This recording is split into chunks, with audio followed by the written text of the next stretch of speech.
A landmark day for workers' rights at the International Labour Organization in Geneva.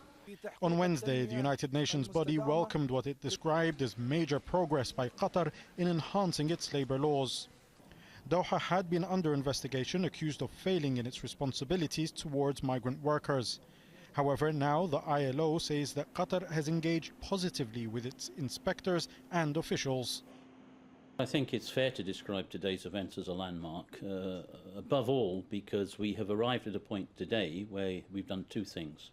We've closed a complaint that was open against the state of Qatar in respect of international labour conventions it's ratified. That's finished.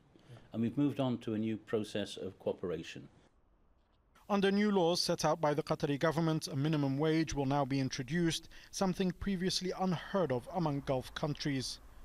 It will now be illegal for employers to prevent workers from leaving the country, and strict penalties will be imposed on those who try and confiscate workers' passports or withhold their salaries. The nation of Qatar looks to be a role model that can be counted on to follow international law and to protect workers' rights through our ongoing goal to improve the quality of life for all workers. There are close to 2 million workers currently in Qatar. Many work on the massive infrastructure projects currently being built as the country continues to develop at a rapid pace. Despite the positive steps taken by the government in the past few years, rights groups still have concerns. At least 2 workers lost their lives at building sites in the past year, and Qatar is being urged to make sure that such fatalities never happen again.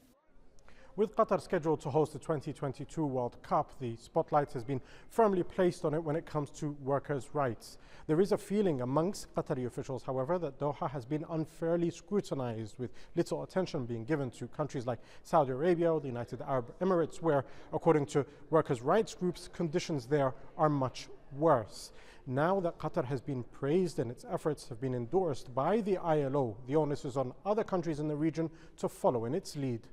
Jamal, Elshayyal, Al Jazeera, Geneva.